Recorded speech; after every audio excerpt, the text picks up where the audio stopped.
비행기표 끊어라. 네? 나 지금 한국 돌아갈 테니까 얼른 비행기표 예약하라고. 그게 무슨 말씀이세요? 그 카드도 일이네. 아버지, 당장 비행기표 끊어라. 이 여행난 더는 못하니까. 왜 그러시는데요? 왜 그러냐고. 그걸 몰라서 그래. 지금 내가 뭐 때문에 1,000만 원 넘게 들여가면서 너희랑 같이 여행 온 거냐? 내 생일이라고 여행 오자고 했던 거 아니냐? 그렇죠. 근데 이게 뭐야? 이래서 혼자 있어라, 저래서 혼자 있어라. 여기 와서 뭘 한 것 같지도 않다. 오늘 이야기 속 주인공은 65세 김문호 씨입니다. 그리고 그의 아들과 며느리들에 관한 이야기이죠. 김 씨는 나이 들어 기댈 건 자식들밖에 없다고 생각했습니다. 혼자 남은 아버지를 챙기며 다 같이 여행을 가자고 할 때까지는 말이죠. 그런데 저들 좀 불편하다고 아버지를 내팽개치고 내내 지들끼리 즐기는 두 아들과 며느리들을 보고 한탄했습니다. 어려운 상황에서는 언제든지 부모를 저버릴 수 있는 놈들이구나 하는 생각이 들었습니다. 김 씨가 그나마 가진 게 있어서 효용가치가 있어서 부모 대접을 해왔던 것이지, 만약 돈 한 푼 없어지는 날에는 자식들에게 버림받아 뉴스에 나오는 독거노인이 자신이 될 것 같다는 생각을 했습니다. 처음으로 간 가족여행에서 말이죠. 나이든 부모를 데리고 갔으면 당연히 불편함은 조금쯤 감수해야 하는 것 아닌가 싶었습니다. 어린 손주가 5살이었는데 지 자식은 아무리 힘들게 해도 세상 경험시켜준다며 다 데리고 다녔고, 김 씨가 한마디만 해도 아버지와는 여행하기 힘들다며 불평했습니다. 아무리 내리사랑이라지만 그 말 뜻이 부모를 업신여기라는 말은 아니었습니다. 여행에서 졸지에 자식들에게 버려지게 된 김 씨는 마음속으로 칼을 갈았습니다. 귀국 후에도 그렇게 즐겁게 웃을 수 있나 한번 지켜보기로 했죠. 김 씨는 아들이 둘이었습니다. 두 아들 다 결혼을 해서 자식을 둘씩 낳았고 둘 다 멀지 않은 곳에서 살고 있었습니다. 그리고 김 씨는 퇴직 후에 카페 체인점을 운영하고 있었습니다. 부동산이 있어서 월세가 나와 노후는 크게 걱정이 없었지만 그래도 아직 젊은데 놀면 뭐하나 싶은 마음에 차린 것이었습니다. 카페에 대해서는 많이 알지 못해서 체인점으로 내고 처음부터 일을 배웠습니다. 아버지, 그거 아무나 하는 거 아니에요. 다 망해요. 당장 집 밖에 나가면 한 집 걸로 한 집이 카페예요. 젊은 살마들도 하다가 다 문 닫는데 아버지가 그걸 어떻게 하시겠어요? 네? 아버님, 도련님 말이 맞아요. 선율이 친구 엄마도 작년에 카페 차렸다가 올해 문 닫았어요. 손해 엄청 봤다고 하더라고요. 그 엄마도 커피 입에 달고 살았었는데. 아, 나도 커피 마셔.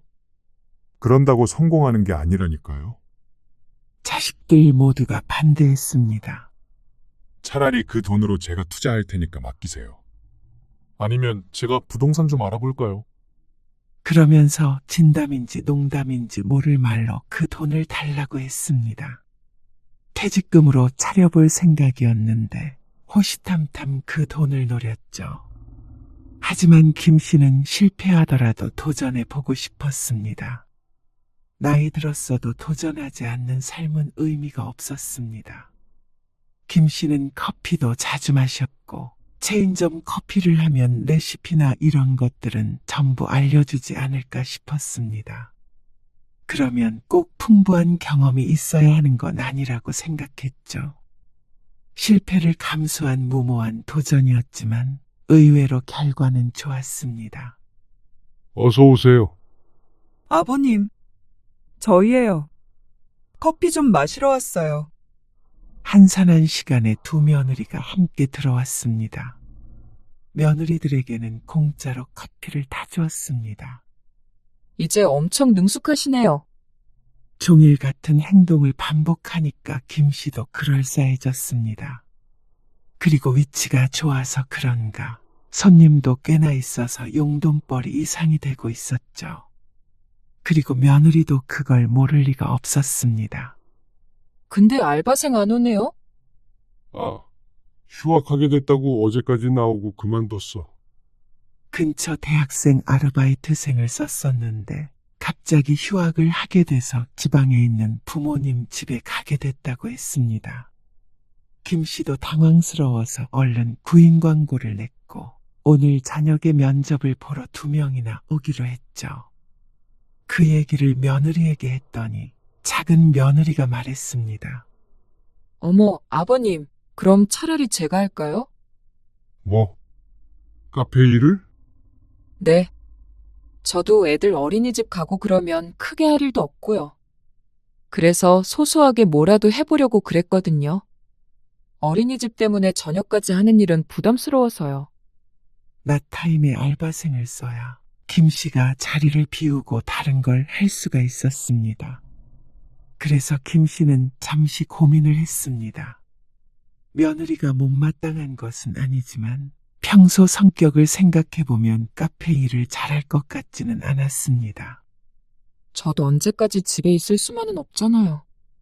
애들 아빠 혼자 버는 것도 부담스러워해요. 그렇다고 다른 일 하자니 힘들 것 같기도 하고. 김 씨가 고민하는 기색을 보이자 며느리가 조금 울적하게 중얼거렸습니다. 이렇게까지 말하는데 며느리를 고용하지 않으면 자신이 나쁜 시부가 되겠죠. 그래. 그러면 내일부터 출근할 수 있어? 그럼요. 아버님, 며느리는 다음 날부터 9시부터 3시까지 일을 하기로 했습니다. 그래야 쌍둥이를 등원시키고 와서 어린이집 끝날 때까지 데리러 간다고 했습니다. 원래는 8시에 와서 오픈 준비를 해야 했는데 그런 사정을 봐서 김 씨가 나와서 오픈을 하기로 했습니다. 얼른 일할 사람을 구해서 다행이었지만 사실 다행인지 아닌지 헷갈렸습니다. 시간이 지날수록 좀 더 성실한 학생들을 고용하는 게 맞지 않았나 하는 생각이 들었죠. 오늘 오전에 볼 일 있다니까 이렇게 늦게 오면 어떡해? 9시까지 출근해야 할 며느리는 꼭 9시 20분을 넘겨서 오곤 했고 가끔은 이렇게 10시가 넘을 때도 있었습니다. 죄송해요. 연우랑 진우가 아침부터 어린이집 안 간다고 떼쓰고 그래서 한바탕 난리였어요. 아마 연우 아빠도 회사 지각했을지도 몰라요. 그러면서 한숨을 푹 쉬니까 거기다 대고 더 핀잔할 수도 없었습니다. 일반 알바생이 이렇게까지 자주 지각하면 다른 사람을 구하면 되는데 며느리를 자를 수도 없고 말이죠. 그리고 며느리는 싹싹하게 손님을 맡기는 했지만 손이 김 씨보다도 느렸습니다. 벽에다가 음료를 만드는 방법을 적어서 붙여놨는데도 여전히 외우질 못하고 재료 하나 넣고 보고 또 재료 하나 넣고 확인하고를 반복하고 있었습니다. 그러니까 며느리에게만 맡겨놓고 쉽게 자리를 뜰 수도 없었습니다. 한 달이 다 되었는데도 말이죠. 그리고 큰 며느리도 사실 문제였습니다. 아버님, 저 왔어요. 큰 며느리는 낮에 친구들까지 대동해서 카페로 찾아왔습니다. 저희 아메리카노 4잔이요. 당연하다는 듯이 돈은 내지 않았습니다. 여기서 계산하라고 하면 며느리 체면이 깎일까봐 아무 말 하지 않고 돈도 받지 않았습니다. 하지만 이게 일주일에 2-3번이나 되니까 나중에 기회되면 한번 아들에게 말을 할 생각을 하고 있었습니다. 며느리야 언제든 와도 공짜로 주겠지만 자꾸만 친구들을 데려오니까 문제였죠. 김 씨가 직장에 다닐 때는 아들이나 며느리를 볼 일이 많이 없었습니다. 가까이 살아도 명절이나 무슨 날이나 되어야 찾아왔으니 말이죠. 아내가 살아있을 적에는 그걸 참 서운해하곤 했습니다. 김 씨가 사별한 지는 4년 되었는데 아내가 있었다면 며느리들이 이렇게 가까이 지내는 걸 반겼을지도 몰랐습니다. 그런데 김 씨는 좋은 점보다는 나쁜 점이 더 많은 것 같았습니다. 특히나 이렇게 일적으로 얽혔을 때는 더 그랬습니다. 아버지, 연우 엄마가 좀 서운해하던데요. 뭐? 왜? 며느리가 일한 지 한 달 꽉 채웠을 때 김 씨는 봉투에 월급을 넣어서 줬습니다. 그런데 그날 둘째 아들에게서 전화가 온 것이었습니다. 뜻밖의 말에 놀라 대묻자 아들이 대답했습니다. 너무 월급을 알바생 기준으로 주신 거 아니에요? 그럼 도대체 무슨 기준으로 줘야 하는 건지 어리둥절했습니다. 처음부터 그 금액을 주기로 했는데 무슨 소리야? 에이, 그래도 가족인데 너무 짜게 구시는 거 아니에요? 어려우신 것도 아니고. 황당한 말에 인상을 찌푸리게 되었습니다. 일한 만큼 돈을 받는 건 당연한 거 아닌가 싶었습니다. 며느리가 실제로 그보다도 덜 일하기도 했고 말이죠. 싫으면은 처음부터 말했어야지. 월급 주니까 부족하다고 그래. 그게 아니고요. 그래도 좀 더 챙겨주셨으면 좋았겠다. 이 말이죠. 아들이 멋쩍은 듯 중얼거렸습니다. 그러더니 말을 덧붙였습니다. 아니에요. 아버지, 그냥 해본 말이에요. 김 씨는 말없이 전화를 끊었습니다. 김 씨가 경제적으로 여유가 있는 것은 맞았지만 그렇다고 자식들에게 무분별하게 돈을 주어야 하는 것은 아니었습니다. 결혼할 때 두 아들에게 할 만큼 충분히 하기도 했고 말이죠. 그런데 또 아들에게 말했던 것처럼 매정한 성격도 못 되었습니다. 다음 달부터는 작은 며느리의 월급을 넉넉하게 챙겨주었습니다. 그래도 시아버지랑 일하는 게 쉽지 않을 텐데 고생한다는 의미에서 말이죠. 아버님, 감사해요. 그러니까 며느리는 정말 좋아했습니다. 큰 며느리는 그럴 줄 알았으면 자기가 했어야 했다고 농담했죠. 이렇게 더불어 사는 것도 나쁘지 않다고 생각했습니다. 은퇴하고 한동안 참 적적하고 외로웠는데 자식들 때문에 말려는 외롭지 않겠구나 싶었죠. 그런데 마냥 좋을 수만은 없었습니다. 오빠, 생일 축하해. 그래. 고맙다. 오늘 뭐 애들이랑 밥이라도 먹어? 카페 때문에 어디 여행은 못 갈 거 아니야? 뭐 그렇지. 아무튼 건강 관리 잘하고. 그래. 여동생과의 통화를 끝마친 김 씨가 한숨을 푹 내쉬었습니다. 점심쯤 혼자 집에 있는데 처음 전화를 받은 것이었습니다. 아침에 오픈도 이제는 며느리가 해서 김 씨는 출근하지 않았는데 자식들에게선 전화 한 통 없었습니다. 차마 여동생에게는 자식들이 연락도 없다는 소리는 하지 못했습니다. 여행이 어쩌고 하는데 여행은커녕 생일이니까 밥 한 번 먹자고도 안 하니 말이죠. 오후가 되어 김 씨가 카페에 출근을 했습니다. 김 씨를 본 작은 며느리가 앞치마를 벗었습니다. 아버님, 저 좀 일찍 가볼게요. 애들이 코를 훌쩍거린다고 하네요. 그래. 알았다. 며느리는 몇 마디 더 말을 붙이기도 전에 쌩하고 가버렸습니다. 그리고 시간이 지나고 또 지나도 자식들은 깜깜무소식이었습니다. 미역국을 얻어먹기를 바란 것도 아니고 선물도 필요 없지만 그래도 생일인 줄은 알고 있어야 하는 것 아닌가 싶었습니다. 작년에는 그래도 아들들에게선 전화가 왔었는데 다 같이 작정하고 까먹은 건지 어쩐 건지 퇴근할 때도 김 씨는 쓸쓸했습니다. 그런데 밤늦은 시간에 큰아들에게서 전화가 왔습니다. 아버지, 오늘 생신이셨죠? 죄송해요. 제가 하루 종일 정신이 없어서. 전화드려야지 하고 깜빡했어요. 아니다. 괜찮아. 미역국은 드셨어요? 미역국을 뭘 먹어? 번거롭게. 그래도 드시지. 아들도 미안한지 말끝을 흐렸습니다. 내내 서운했던 마음이 조금 풀리는 것 같기도 했지만 이미 시간이 저녁 10시 반이었습니다. 그리고 작은 아들은 여전히 연락이 없었죠. 다음 날에 큰아들에게서 전해 들었는지 연락이 오긴 했지만 김 씨는 조금 회의감이 들었습니다. 아내가 살아있을 때는 이런 적이 없었습니다. 물론 무심한 아들들에게 먼저 주의를 주곤 했겠죠. 내일 아버지 생신이니까 전화 드려라.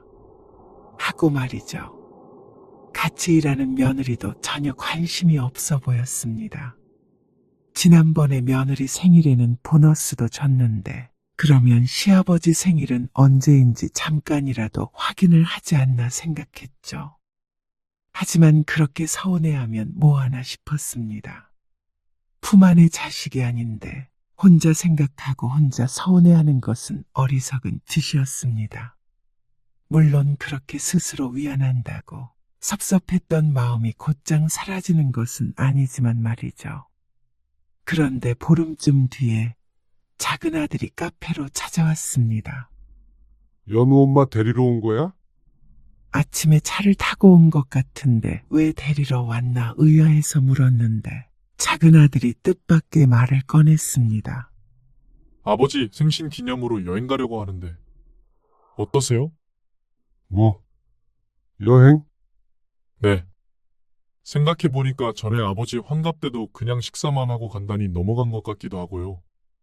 그리고 이번에 죄송했어요. 작은 아들은 생일 다음 날 아침 일찍 전화를 했었습니다. 그리고 두 아들은 생일을 제대로 챙기지 못해서 미안한 모양이었습니다. 그렇게까지 안 해도 돼. 에이, 그래도요. 형도 그러자고 했어요. 애들도 데리고 다 같이 가면 좋을 것 같아서요. 어머, 너무 좋을 것 같아요. 옆에 있던 며느리도 맞장구 쳤습니다. 애들 어디 놀러 간 지도 오래됐는데 날 추운데 괜찮나? 추워도 운치 있잖아요. 해외여행 가면 너무 좋겠다. 해외는 우리가 인원이 많잖아. 너무 돈이. 작은 아들이 힐끔 김 씨의 눈치를 보며 말했습니다. 생일 여행의 돈 이야기를 꺼내서 민망한 모양이었습니다. 그런데 며느리가 무척 아쉬워했습니다. 애들도 해외 한 번도 못 가봤잖아. 어린이집 친구들은 여름휴가 때도 다녀오고 그랬던데. 그러자 아들이 곤란한 기색을 보였습니다. 그건 나중에 우리끼리 얘기하자. 이번에는 아버지 생신이니까 가까운 데로 1박 2일 정도 다녀오면 되지. 해외여행 가면 돈이 얼마나 드는데? 김 씨가 넌지시 묻자 아들이 눈을 굴리며 대답했습니다. 요새 일본이 싼데 일본만 가도 그래도 4인 가족 기준으로 한 400 정도는 들지 않을까요? 3박 4일 정도? 쇼핑하면 더 들긴 하겠지? 아무래도 그렇지. 400은 최소일 것 같은데. 그러면 최소 1인당 100만 원이란 소리지. 네. 그렇죠. 그리고 다 같이 가면 9명이잖아요. 가서 아무것도 사지 않아도 1,000만 원 가까이 든다는 말이었습니다. 그 말에 며느리는 김 빠진 듯한 한숨을 쉬었습니다. 아쉬움이 큰 것 같았습니다. 그러면 가자. 네? 여행 경비 내가 뗄 테니까 가자고. 너희가 알아봐라. 정말요, 아버님? 며느리가 크게 기뻐했고 작은 아들도 얼떨떨한 표정이었습니다. 아버지 생일이라고 여행을 가자는 자식들이 기특했습니다. 아버지가 전부요? 그래. 그러니까 네 형이랑 상의해봐. 작은 아들도 싫지 않은 모양이었습니다. 그러면서 아까 말했던 일본을 갈까 하고 며느리에게 작게 서근거리기도 했습니다. 자식들이랑 해외여행도 한번 가본 적이 없는 것 같았습니다. 이참에 손주들과 함께 좋은 경험을 하면 여러모로 좋을 것 같았죠. 아들 며느리들이 상의를 해서 비행기나 숙박은 전부 예약을 했고 모든 건 김 씨의 카드로 이루어졌습니다. 애들 불편하다고 큰 호텔을 예약해서 예상했던 것보다 많은 금액이 나왔습니다. 그런데 모처럼 가는 여행에 돈은 아끼지 말자는 생각을 해서 아무 말도 안 했습니다. 그렇게 설레는 마음으로 떠난 일본. 그런데 여행 첫날부터 김 씨는 어려움을 느껴야 했습니다. 아이고, 사람 참 많다. 추운 날씨에도 불구하고 인파에 깔려 죽을 것 같았습니다. 유명한 관광지라서 그런지 세계 각지의 외국인들이 많이 보였습니다. 아들을 쫓아 부지런히 걷는데도 자꾸만 사람들과 부딪혔습니다. 자식들은 아이들을 챙기기 바빠 보였습니다. 좀 천천히 가자. 그렇게 빠른 걸음으로 가니까 자꾸 부딪혀. 인터넷에 있는 맛집에 갈 건데 빨리 안 가면 줄 엄청 서야 한대요. 자식들이 서두르는 이유는 있었습니다. 하지만 그렇게 서둘러서 도착한 식당은 이미 많은 사람들이 줄을 서서 기다리고 있었습니다. 그러니까 좀 빨리 걸으시라니까. 작은 아들이 불만스러운 목소리로 말했습니다. 5분만 빨리 도착했으면 20분은 빨리 들어갔을 거라면서 말이죠. 식당 앞에 놓여있는 의자에는 이미 사람들이 전부 앉아 있었고 김 씨 일행은 서서 기다려야 했습니다. 다리 아파. 춥고. 손주들도 힘든지 몸을 베베 꼬았습니다. 기다리는 게 문제가 아니라 추위에 떠는 게 가장 힘들었습니다. 얼마나 맛있길래 다들 이렇게 벌벌 떨어가면서 기다리나 싶었습니다. 사실 김 씨의 평소 성격 같았으면 줄 안 서는 다른 식당에 가자고 했을 텐데 자식들과 함께 오니까 그렇게 말할 수도 없었습니다. 그렇게 1시간가량 기다려서 들어간 곳은 초밥집이었습니다. 회는 그래도 좀 먹지만 초밥은 그다지 좋아하는 편은 아니었습니다. 그런데 일본에 와서 초밥을 마다할 정도로 까탈스러운 사람도 아니었죠. 맛있죠? 그래, 맛있네. 근데 애들 먹을 거 없는 거 아니야? 애들 국물에다가 먹으면 돼요. 계란 초밥도 있고 고기로 만든 것도 있어서 괜찮아요. 자식들은 어찌나 잘 먹는지 몰랐습니다. 맥주도 시켜서 한 입 먹을 때마다 감탄을 쏟아냈습니다. 이렇게 여행 오니까 너무 좋다. 너무 신나. 그렇죠, 형님? 제가 해외여행 하자고 했어요. 잘했죠? 화기애애한 분위기에 김 씨도 미소를 지었습니다. 그렇게 몇 접시 먹고 나니까 김 씨는 배가 부르고 물렸습니다. 초장 같은 것도 없이 간장에다만 먹으려니까 느끼하기도 했죠. 아이들에게는 휴대폰을 쥐어주니까 얌전했고 아들과 며느리들은 이야기꽃을 피웠습니다. 입맛에 안 맞으세요? 젓가락을 놓고 얘기만 듣고 있으니 아들이 물었습니다. 아니야. 다 먹었어. 좀 느끼하네. 하나도 안 느끼한데. 매운 김치 한 조각이 땡기긴 하네. 김 씨가 웃으며 가볍게 한 이야기에 며느리들이 서로 눈을 마주쳤습니다. 아들도 인상을 찡그렸습니다. 외국 와서 한국 음식 찾으시면 어떡해요? 찾는 게 아니라. 그러면 한국 여행했죠. 그러면 김 빠져요. 아니야. 맛있다니까 그러네. 아들은 김 씨를 여행 와서 불평만 늘여놓는 부모 취급을 했습니다. 그저 김치가 땡긴다는 말 한마디만 했을 뿐인데 말이죠. 김 씨는 멋졌고 민망해서 괜히 초밥 한 점을 더 집어먹었습니다. 그렇게 식사를 하고 나왔는데 이번에는 추위 때문에 힘들었습니다. 한국의 겨울보다는 좀 낫다고 해서 적당히 두꺼운 옷을 입고 왔는데 한국과 별반 다를 게 없는 것 같았습니다. 그런데 추위를 모르는 아이들은 신나 보였고 아들들도 김 씨보다는 상황이 나아 보였습니다. 자꾸 몸을 움츠렸더니 온몸이 아픈 것 같은 기분이었습니다. 아이고, 추운데 어디 좀 들어가자. 여기저기 구경한다면서 자꾸만 바깥을 돌아다니는데 이러다가 몸살이라도 날 것 같았습니다. 한 10년만 더 나이 들면 여행은 영 힘들 것 같았습니다. 김 씨의 말에 아들이 뒤를 돌아봤습니다. 저기 길 끝까지 다녀올 생각인데. 힘드세요? 다리 아프고 그런 게 아니라 너무 춥잖냐. 이럴 줄 알았으면 따뜻한 동남아로 가자고 할 걸 그랬습니다. 2시간은 돌아다닌 것 같은데 뭘 그렇게 더 볼 게 있는지 몰랐습니다. 잠깐이라도 카페 같은 데서 몸이라도 녹이고 싶었습니다. 저기 잠깐 들어갈까요? 아들의 말에 김 씨가 반색을 했습니다. 그런데 들어가면서 며느리들의 한숨 소리가 들린 것 같았습니다. 하지만 막상 들어가니까 무슨 샌드위치며 각종 디저트가 있어서 며느리들이 좋아했습니다. 그런데 다음날 김 씨는 황당한 얘기를 들었습니다. 저희 오늘 신사에 갈 건데. 거기는 위에까지 걸어 올라가야 해서 조금 힘드실 것 같은데, 그리고 오늘 엄청 춥대요. 어제보다. 며느리의 말에 한숨을 참았습니다. 이럴 줄 알았으면 어제 점퍼라도 하나 사야 했습니다. 하지만 이어지는 며느리의 말에 김 씨는 어안이 벙벙했습니다. 괜히 추위 속에서 떨지 마시고 오늘 호텔에 계시는 게 어떠세요? 아, 오래 있다가 올 건 아니고요. 금방 오긴 할 건데 오전에 좀 쉰다고 생각하세요.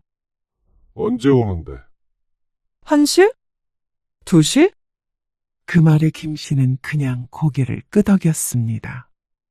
여행하러 왔는데 호텔에 있으라는 말이 잘 이해가 되는 건 아니었지만 자꾸만 추워하는 자신이 짐처럼 느껴졌을 것 같아서 김 씨도 아들 며느리를 생각해서 맞추자고 마음먹었죠.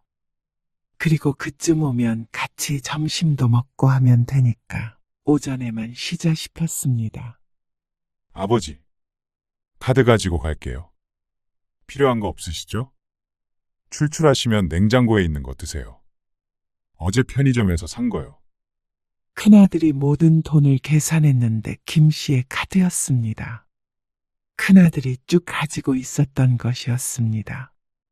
따로 일정을 소화하더라도 돈이 들 테니 김 씨의 카드를 들고 가겠다는 것이었습니다. 그래. 알았다. 알았다고 하기는 했지만 기분은 조금 그랬습니다. 같이 써서 드는 돈이 아니면 자신들 돈으로 쓸만도 한데 김 씨가 여행 경비를 쏘겠다고 하니까 정말 자기들 카드를 한 번도 꺼내질 않았습니다. 김 씨의 생일 기념으로 온 여행이었는데 말이죠. 그런데 그건 김 씨가 뱉은 말이 있기에 그렇다 쳤습니다. 혼자 남겨둔 것도 김 씨가 걱정되어서 그런 거라고 애써 생각하기로 했고 말이죠. 그런데 2시가 지나도 올 생각이 없는 자식들 때문에 김 씨는 점점 열이 올랐습니다. 조식을 가볍게 먹어서 너무 출출했는데 냉장고에 있던 주먹밥으로 허기를 달랬습니다. 차가워서 그다지 맛은 없었죠. 얘들이 도대체 왜 안 오는 거야? 연락도 없고. 휴대폰 통화가 되게끔 하고 왔는데 전화 한 통 없었습니다. 늦으면 늦는다 어쩐다 말을 해줘야 안 기다릴 텐데 말이죠. 김 씨는 큰아들에게 전화를 걸어보았습니다. 그런데 받지를 않았습니다. 작은 아들도 마찬가지였습니다. 메시지를 남겼지만 답장은 없었죠. 저들끼리 좋은 시간을 보내고 있느라 정신이 팔린 것 같았습니다. 그러니까 김 씨도 우라통이 터질 수밖에 없었습니다. 얘들은 내가 혼자 있다는 것도 까먹은 거 아니야? 김 씨가 신경질을 내며 휴대폰을 침대 위로 던졌습니다. 그러고는 외투를 입었습니다. 내내 호텔방에 갇혀있느니 나가서 바람이라도 쐬어야겠다 싶었습니다. 그런데 호텔방 문을 열고 나와서야 휴대폰을 두고 온 걸 깨달았습니다. 아이고, 내 정신 좀 봐. 김 씨는 얼른 돌아서 방으로 들어가려고 했지만 문이 찰컥하고 닫힌 뒤였습니다. 태연하게 손잡이를 잡아 돌렸는데 굳게 잠긴 문에 김 씨는 당황했습니다. 어이구, 이게 왜 이래? 왜 안 열려? 생각해 보니까 안에 카드키를 두고 나온 것 같았습니다. 김 씨는 안절부절 못하며 손잡이를 흔들어 보았습니다. 아들에게 전화라도 걸어야겠다 생각했는데 휴대폰도 안에 있었죠. 내가 왜 나와가지고는. 그냥 따뜻한 호텔 방 안에 얌전히 있을 걸 후회했습니다. 김 씨는 이렇게 문 앞에 계속 서 있을 순 없겠다 싶어서 엘리베이터를 타고 로비로 내려갔습니다. 사람들이 체크인을 하고 있는지 또다시 줄을 서 있었습니다. 김 씨도 그 뒤로 슬그머니 섰습니다. 문을 열어달라고 해야 하는데 영어는 잘 몰라서 머릿속으로 뭐라고 해야 할지 고민했죠. 도어가 문이지. 오픈? 아니, 오픈은 여는 거고. May I help you? 그때 호텔 직원이 김 씨에게 말을 걸었습니다. 그런데 그 순간 말문이 턱 막혔습니다. 도어라는 단어도 얼른 입 밖으로 안 나왔습니다. 그러자 직원이 상냥하게 웃으며 재차 물었습니다. 저기, 도어. Door? 예스. 응. 도어. 노 오픈? 그러자 귀신같이 알아듣고는 뭐라고 길게 설명을 하는 것 같았습니다. 대부분 못 알아들었고 룸넘버라고 하는 말만 알아들었습니다. 방 호수를 물어보는 것 같았는데 머릿속이 또다시 새카매졌습니다. 생각해보니까 몇 초인지조차 알지 못했습니다. 카드키만 가지고 나왔다면 해결됐을 문제인데 참 바보 같았습니다. 6층인지 7층인지조차 헷갈리니 말 다 했죠. 노. 땡큐. 결국 김 씨는 도움을 받지 못하고 뒤를 돌았습니다. 문제를 해결해주고 싶어서 직원이 말을 또 걸었는데 차라리 그냥 아들 며느리를 기다리는 게 나을 것 같았습니다. 직원에게 손까지 흔들면서 인사를 하고 호텔 구석에 있는 소파에 앉았습니다. 혹시 눈이 마주치면 또 와서 도와준다고 할까봐 입구만 바라보고 있었죠. 그래도 아들이 곧 오긴 할 것이었습니다. 교통이 어떻게 되는지는 모르겠는데 조금 늦어지고 있는 것뿐이라고 생각했습니다. 하지만 1시간이 지나도 오지 않았습니다. 그리고 2시간이 되어서야 아들네 일행이 얼굴을 보였습니다. 보자마자 안도감이 들면서 화가 치밀어 올랐습니다. 지금 시간이 몇이냐고 호통이라도 치고 싶었습니다. 김 씨가 얼른 일어나서 다가가자 아들이 얼리둥절한 표정으로 말했습니다. 왜 나와 계세요? 너희는 왜 지금 오는 거야? 조금 늦어진다고 연락드렸는데 전화 안 받으셔서요. 주무시나 싶어서 밥 좀 먹고 왔어요. 밥? 네. 냉장고에 있는 거 드셨죠? 지들은 실컷 놀다가 밥까지 먹고 들어왔으면서 지금 냉장고에 있던 주먹밥과 빵 몇 조가리를 먹었느냐고 묻는 것이었습니다. 휴대폰과 카드키를 두고 나온 것은 순전히 김 씨의 잘못이었지만 애초에 아들의 행동이 괘씸했습니다. 이럴 거면 뭐하러 같이 왔나 싶었습니다. 김 씨의 카드까지 가지고 가서 쓰면서 김 씨 생각은 전혀 안 난 것인지 몰랐습니다. 그나저나 왜 여기 계세요? 어디 가세요? 내가 갈 데가 어디 있어? 방 문이 잠겨버려서 기다리는데도 오질 않잖냐? 아이고, 직원한테 문 열어달라고 하시지. 그런 거 다 할 줄 알았으면 혼자 여행 왔지. 김 씨의 말에 며느리가 입을 꼭 다물었습니다. 토라진 표정을 지은 것 같기도 했지만 김 씨는 눈에 보이는 게 없었습니다. 여행이고 뭐고 이대로 돌아가고 싶은 심정이었습니다. 죄송해요. 오늘 날이 추워가지고 호텔에 계시는 게 나을 것 같았는데 모시고 갈 걸 그랬어요. 호텔에만 있을 거면 뭐하러 오느냐고. 어? 거의 하루가 다 지나가고 있었습니다. 저녁에는 아버지 드시고 싶은 거 드세요. 한국 음식 파는 곳 알아볼까요? 아들들은 김 씨의 비위를 맞추기 위해 노력했습니다. 김 씨는 한숨을 쉬고 말았습니다. 따지고 보면 괘씸하긴 해도 방에만 있었더라면 이렇게까지 화내지 않았을 것 같았죠. 그날 저녁은 일본 소고기를 먹었는데 그건 김 씨의 입맛에도 맞았습니다. 그리고 신기하게도 김치를 팔았습니다. 맛이 한국 식당에서 먹는 김치와 비슷했죠. 입맛에 맞으세요? 그래. 맛있네. 내일도 아버지 드시고 싶은 거 드세요. 맛은 있었지만 어마어마한 금액이 나왔습니다. 술까지 먹으니까 40만 원 후반대가 나왔습니다. 인원이 많기도 했지만 아이들이 있는 걸 생각하면 한 끼에 먹기엔 큰 금액이라고 생각했습니다. 일본 소고기는 원래 이 정도 가격인지 아니면 조금 비싼 곳인지 알 길이 없었습니다. 그리고 다음 날은 웬 전망대 같은 곳을 간다고 했습니다. 전날과 같은 일이 벌어지지 않게 김 씨도 따라 나섰습니다.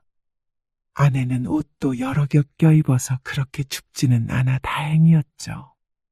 그런데 고소공포증이 있는 김 씨는 올라가는 게 불가능해 보였습니다. 웬 엘리베이터를 타고 높이 올라가는데 전부 유리로 되어 있어 가고 싶지가 않았습니다. 아, 그래도 여기까지 왔는데. 원망스럽다는 듯한 말에 김 씨도 발끈하고 싶었습니다. 김 씨가 높은 곳을 싫어해서 관람차도 안 탄다는 걸 뻔히 알고 있는데 왜 이런 데를 오자고 한 것인지 몰랐습니다. 여기까지 왔는데 돌아갈 순 없으니까 저희끼리 얼른 다녀올게요. 김 씨는 또다시 버려졌습니다. 김 씨를 1층에 남겨둔 채로 나머지 가족들이 전부 올라가 버렸죠. 그나마 실내에 있어서 춥지는 않았지만 여행에 너무나도 회의감이 들었습니다. 1시간쯤 기다리니까 아들네가 내려왔습니다. 아버님 기다리시니까 후딱 사진만 몇 개 찍고 내려왔어요. 뭘 봤는지도 모르겠네. 사람들은 다들 구경하고 그러던데? 아쉽긴 하죠. 김 씨만 죄인이 된 것처럼 눈치를 줬습니다. 김 씨는 어이가 없었습니다. 못 기다리니까 다른 데 가자고 한 것도 아니고 전화 한 통 안 하고 얌전히 1층만 구경하며 기다리기만 했는데 말이죠. 아들도 그렇고 며느리도 그렇고 김 씨가 동행한 여행에 불만이 많은 것 같았습니다. 그러니까 자꾸 버려두고 가고 싶은 모양이었습니다. 그런데 김 씨는 함께 점심을 먹으러 가서 폭발할 수밖에 없었습니다. 아버지, 여긴 한국이 아니에요. 어떻게 계속 입맛에 맞는 음식만 먹어요?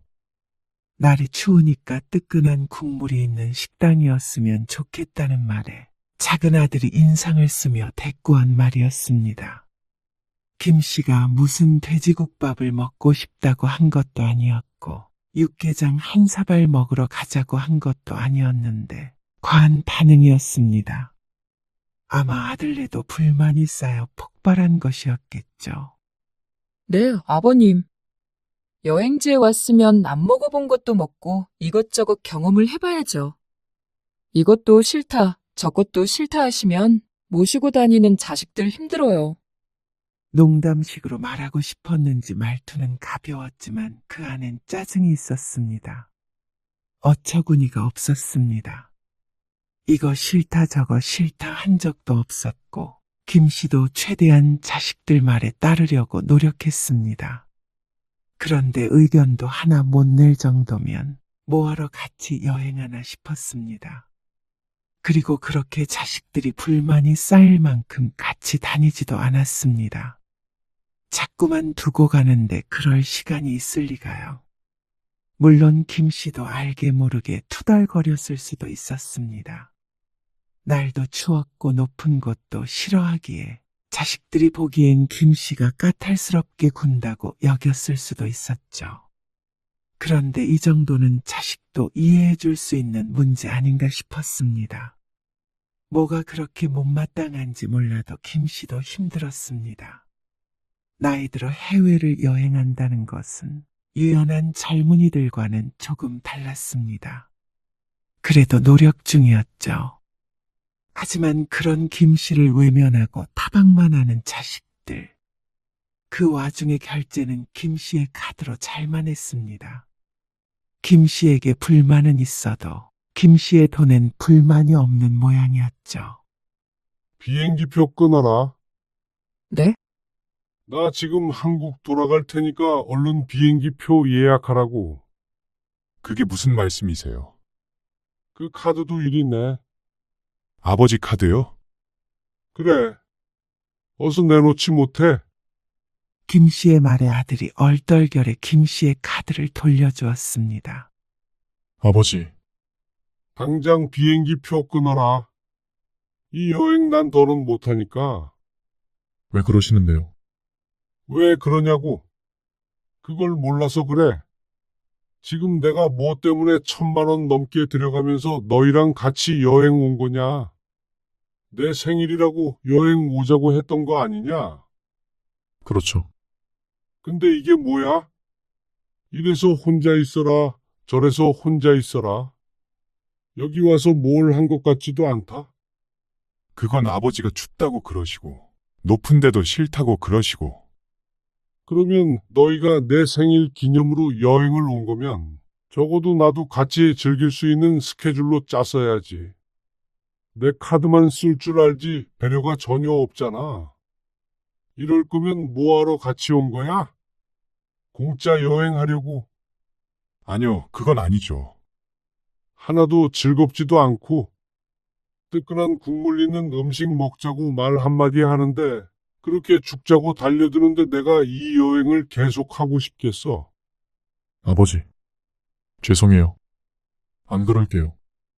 이틀만 더 있으면 되는데 어떻게 지금 돌아가요? 비행기표도 없을 거고 호텔 값은요. 아깝잖아요. 하나도 안 아깝다. 남은 여행 동안 이렇게 있을 거 생각하면 그깟 돈 좀 날리고 집에 가는 게 나아. 아버님, 저희는 그런 뜻이 아니었어요.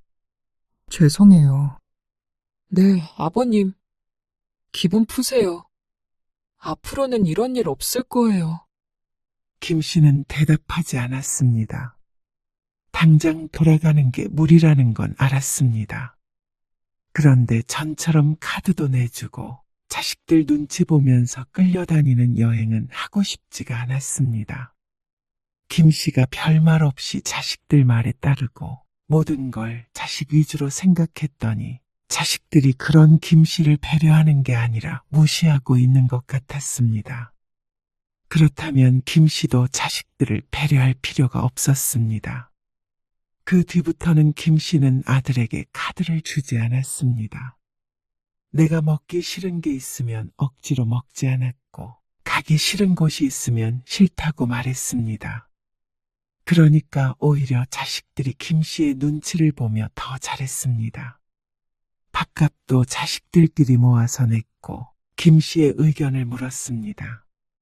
그렇게 남은 여행을 마쳤죠.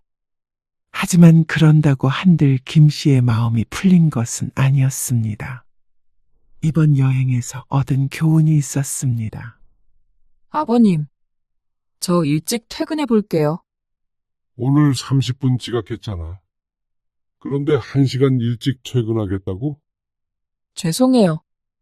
연우랑 진우가 오늘 소풍 다녀왔는데 피곤할 것 같아서 조금 일찍 데리러 가려고요. 그래. 그렇게 해라. 네. 감사해요, 아버님. 대신 월급에서 깔 거니까 그건 알아도. 네? 그게 무슨 말씀이세요? 자, 이게 지금 근무 시간이거든. 어제도 20분 늦었고 그저께도 30분 늦게 왔어. 퇴근은 10분, 20분씩 일찍 했고.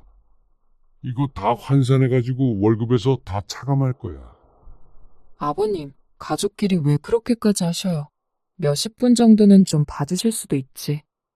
며느리가 서운하다는 듯이 말했습니다. 하지만 그간 이런저런 사정을 봐줘가며 일했더니 며느리는 더욱 게을러졌습니다. 이 일을 시부를 우습게 봤거나 둘 중 하나겠죠. 뭐든지 배려한다고 능사가 아니었습니다. 그리고 다음 달부터는 원래 주던 월급으로 줄 거다. 그동안은 보너스 개념으로 좀 더 넉넉히 넣어줬었는데 굳이 그럴 필요가 없었습니다. 그럴 거면 차라리 더 빠릿빠릿한 대학생 알바생을 쓰는 게 나았습니다. 이리저리 어떻게 하면 일을 덜할까 궁리하는 며느리보다는 말이죠. 그러자 며느리는 할 말을 잃은 듯 했습니다.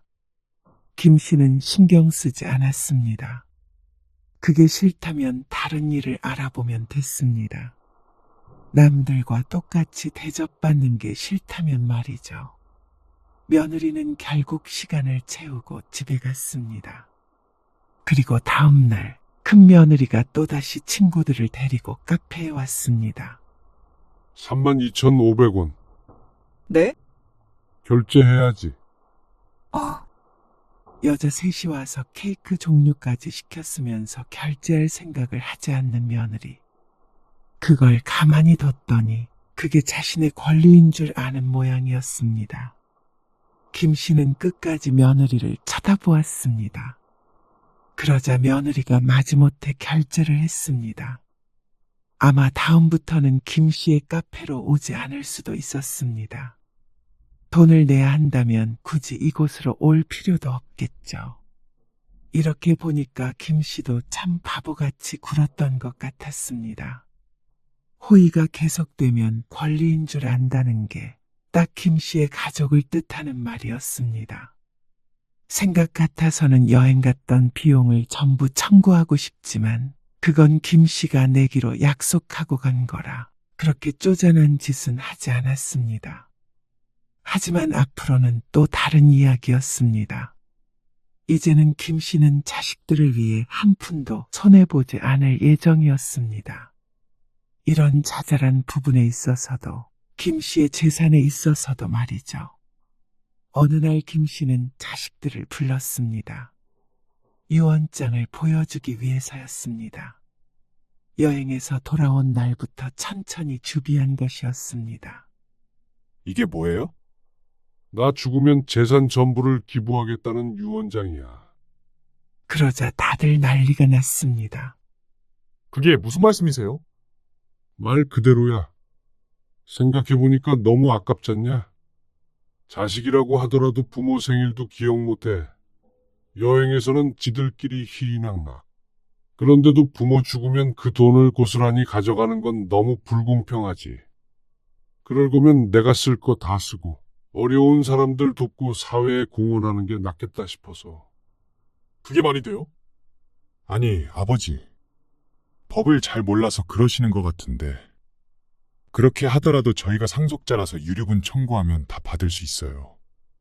너야말로 법을 잘 모르나 본데. 전부 받을 순 없지. 그 절반밖에 못 받는 거 모르냐? 그러자 아들들이 꿀먹은 벙어리가 되었습니다.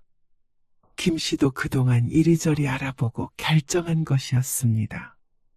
아무리 서운한 일이 있으시다고 저희한테 그러실 순 없으세요. 애엄마한테도 서운하게 하셨다면서요? 나는 원칙적으로 할 거야. 이제부터. 그리고 내 재산 내가 마음대로 하겠다는데 그럴 수 있고 없고를 왜 네가 판단해? 아버지, 이렇게까지 하시면 저희도 섭섭해서 아버지 못 모셔요.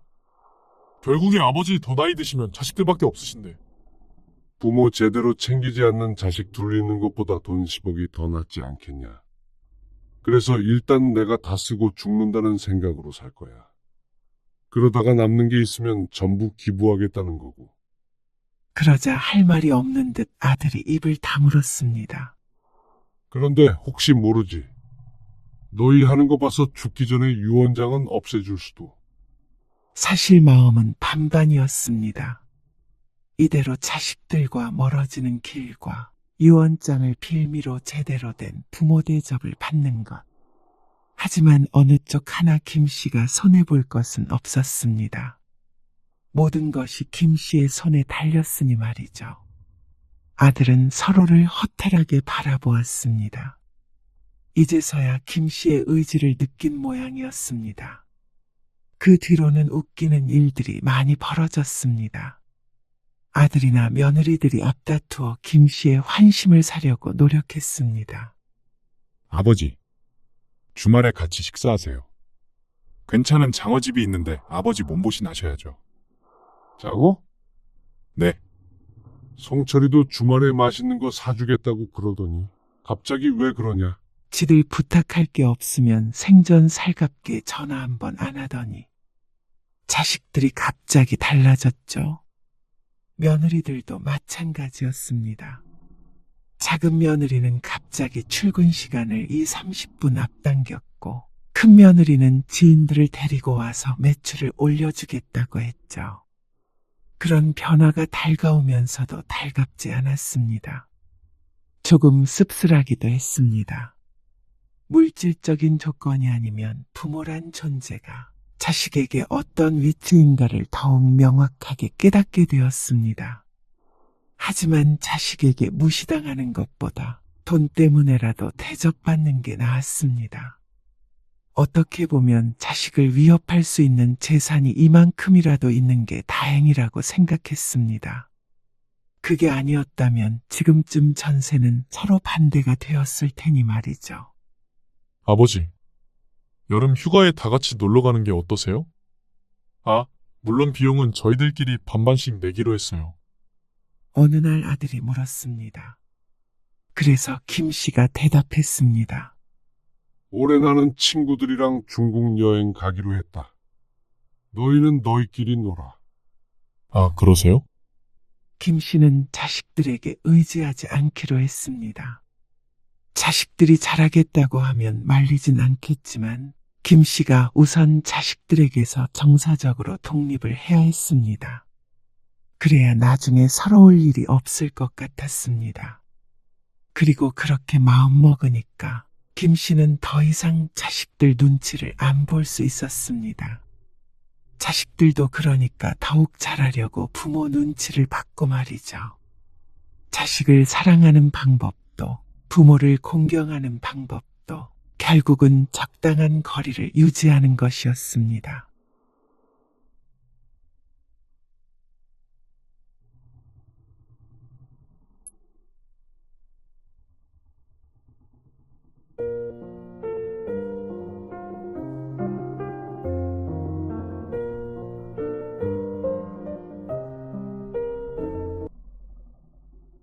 너희가 이해해야지.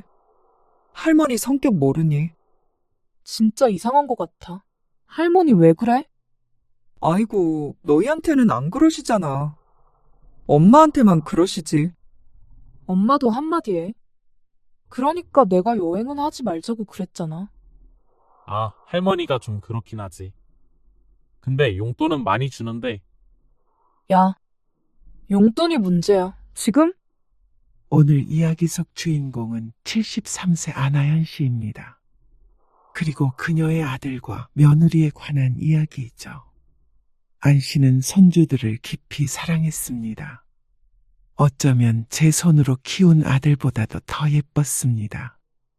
다행히 경제적으로 여유로운 편이라 뭐든 해주고 싶었습니다. 용돈도 주고 싶었고 맛있는 것도 사주고 싶었습니다. 그런데 좀처럼 기회가 없었습니다. 그리고 그 원인이 며느리에게 있다는 사실을 안 씨는 모르지 않았습니다. 며느리가 자식들을 앉혀놓고 안 씨에 관한 이야기를 하는 걸 들은 적도 있었고 말이죠. 그러니까 어린 손자 손녀가 제 엄마 말만 듣고 할머니 할아버지를 미워할 수밖에요. 참 기가 막힌 일이었습니다. 안 씨가 아들이나 손주들에게 기대려는 게 아니라 베풀고 싶어도 그것마저 싫다는 내 자식들. 원통하고 억울했습니다. 손주들에게 안 씨가 도대체 어떤 악한 인물이 되어 있는지 몰랐습니다. 만약 안 씨가 정말로 악역이라고 한들 손주들에게는 사랑을 주기만 했는데 말이죠. 안 씨는 아들이 하나 있었습니다. 아들을 낳고 몸이 급격히 안 좋아져서 둘째를 낳지 못했습니다. 안 씨의 남편도 3남매 중 외동아들이었는데 손이 귀했죠. 그래서 며느리가 처음 임신을 했을 때 아들이라고 해서 안 씨 부부가 얼마나 기뻐했는지 몰랐습니다. 정말로 남자아이래? 딱 그렇게 말한 건 아니고요. 그래서 아들이라는 거야, 딸이라는 거야? 파란 옷 준비하라는 걸 봐서는 남자아이가 맞죠. 아들의 말에 안 씨 부부는 한박 웃음을 지었습니다. 아이고, 잘했다. 잘했어. 안 씨가 며느리의 어깨를 두드리며 말했습니다. 그동안 좋은 걸 많이 해먹인 보람이 있었습니다. 그날 이후로 며느리는 안 씨 집안에서 최고 귀한 취급을 받게 되었습니다. 어머님, 제가 설거지 할게요. 임신한 몸으로 무슨 설거지를 해? 가만히 앉아 있어. 그래도 그래도가 어디 있어? 그냥 앉아 있으면 내가 다 할게.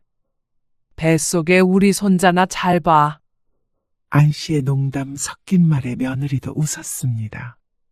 설거지 하는 게 하나도 힘들지 않았습니다. 첫 손주였고 아들이 자식을 줄줄이 낳지 않는 이상은 한둘이 고작일 것이었습니다. 안 씨에게는 정말로 귀한 손주였습니다. 장군이 엄마한테 과일 보냈어. 아이 태명이 장군이었는데 남편도 무척 신경을 썼죠. 오늘 낮에 성재가 와서 가지고 갔어요. 그리고 김이랑 김치랑 이것저것 같이 보냈으니까 걱정 말아요. 먹었는지 전화해 볼까? 뭐하러 전화해. 해, 스트레스 받게. 남편이 더 며느리를 챙겼습니다. 며느리가 출산을 하기 전까지만 하더라도 말이죠. 뭐? 여자아이라고. 새벽에 며느리가 출산을 했다는 소식을 전화로 듣게 됐는데 기쁜 것도 잠시. 황당한 얘기를 들었습니다. 애가 바뀐 거 아니야? 틀림없이 남자아이라고 했는데 어떻게 낳았더니 여자로 둔갑한 것인지 몰랐습니다. 안 씨도 남편도 어처구니 없다는 반응이었습니다. 하지만 애가 바뀌지 않는 이상 여자아이를 낳은 것이 맞겠죠.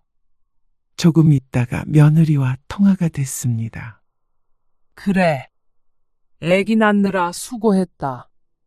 어디 이상은 없대냐? 안 씨가 가장 먼저 며느리의 상태를 물었습니다. 그러자 조금 지친 것 같지만 멀쩡한 대답이 들려왔습니다. 괜찮아요. 아픈 데 없고요. 그래, 그러면 다행이다. 그나저나 여자애라면서. 안 씨는 며느리에게 물었습니다. 그런데 며느리가 너무도 대수롭지 않게 대답했습니다. 네. 그러더라고요. 웃기죠? 어머님, 아버님이 옷도 전부 남자 걸로 사주셨는데. 하지만 안 씨는 웃지 못했습니다. 며느리는 이게 아주 우스운 일이라도 되는 것처럼 말하는데 그동안 애옷이며 저고리며 모자 등등 많은 아기 용품을 사다 주었습니다. 전부 남자아이를 위한 것들이었죠. 그리고 그건 그렇다 치고서라도 장손 임신했다고 남편이 정말로 며느리 손에 물 한 방울 안 묻히게 했습니다. 매번 반찬도 해다가 바쳤는데 그걸 전부 홀랑 받아놓고는 이제 와서 여자아이라는 것에 대해서 민망함이나 애석함이 전혀 없어 보였습니다. 그러니까 합리적인 의심이 들었습니다. 정말 의사가 남자애라고 했던 거 맞아? 그러자 며느리가 기분 나쁜 기색을 보였습니다. 제가 거짓말이라도 했다는 말씀은 아니시죠? 그런 게 아니고. 종종 잘못 보는 경우도 있대요. 그리고 딸도 어머님 손주예요. 아들만 손주가 아니고. 당돌한 며느리의 말에 안 씨는 할 말을 잃었습니다. 오늘 출산한 며느리에게 성별 얘기를 꺼낸 건 미안했지만 그래도 안 씨의 입장에선 황당할 수밖에 없었습니다.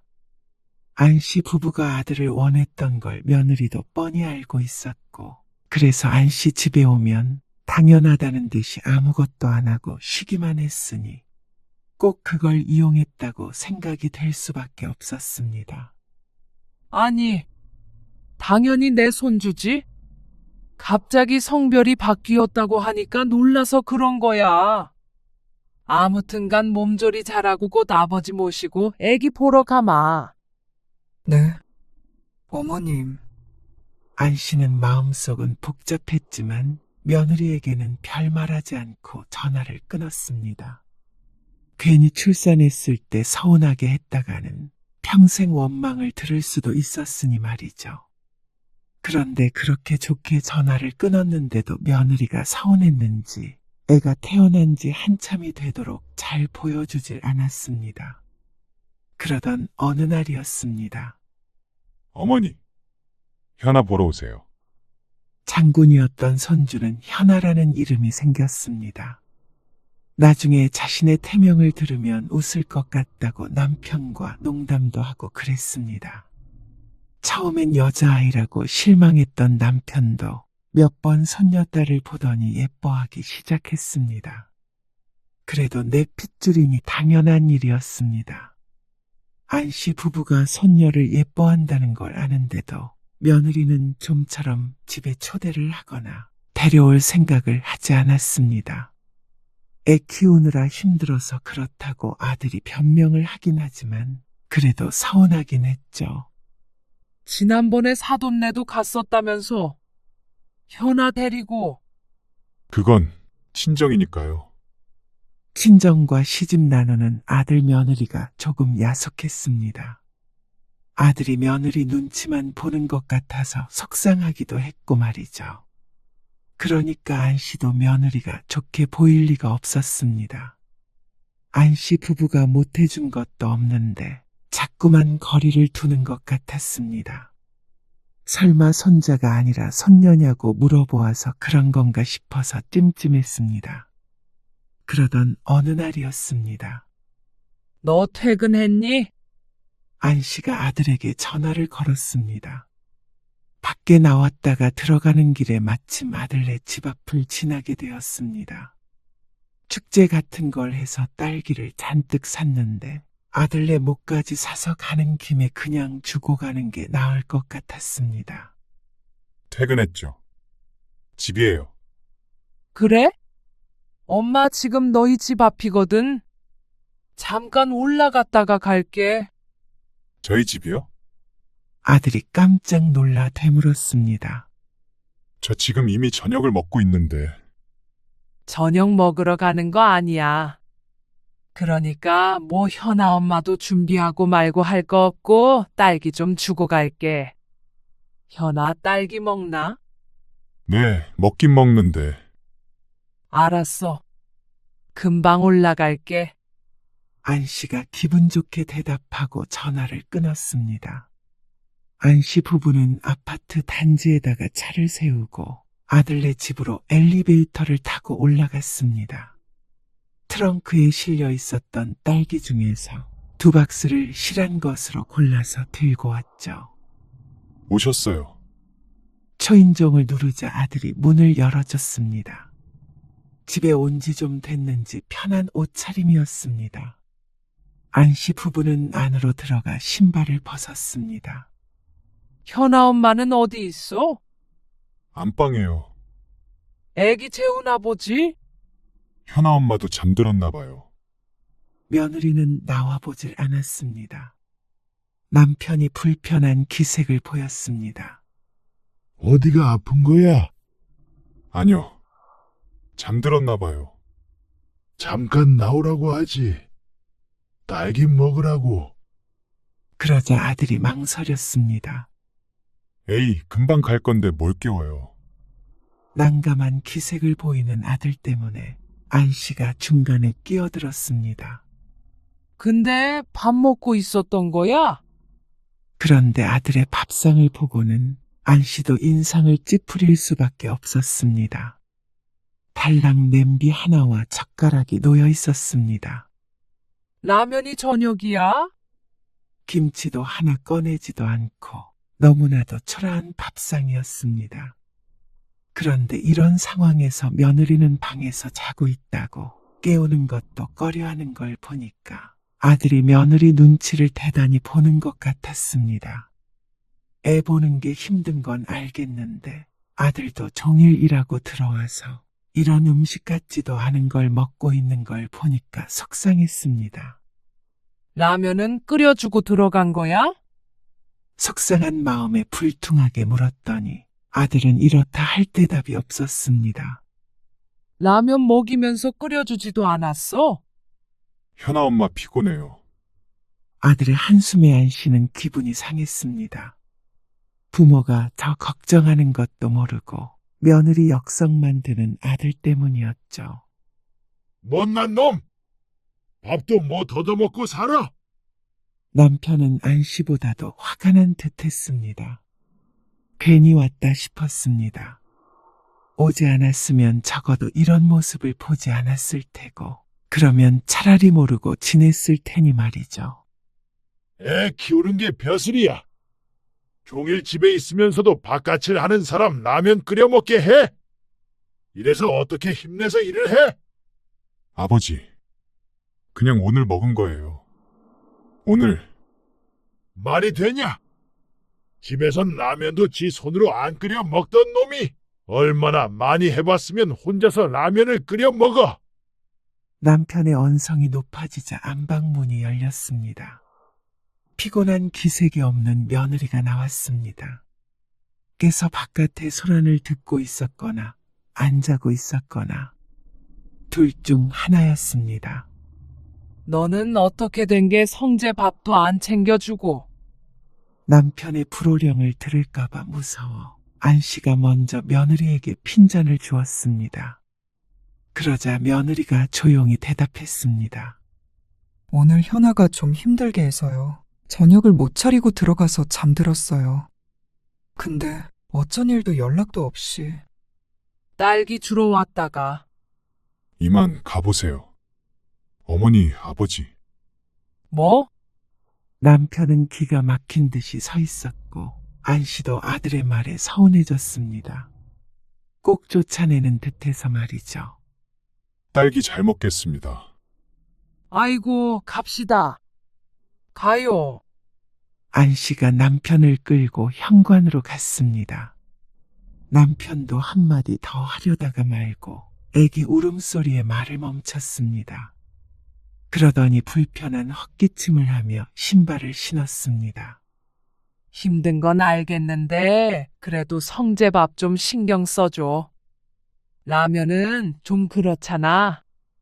낮에 애기 재우고 반찬 몇 가지 해두면 되는데. 네, 안씨가 남편 안 들리게 조용조용히 며느리에게 말했습니다. 며느리의 입장도 이해가 갔습니다. 애 키우느라 힘들 테죠. 하지만 그렇다고 해야 할 일에 소홀해서는 안 됐습니다.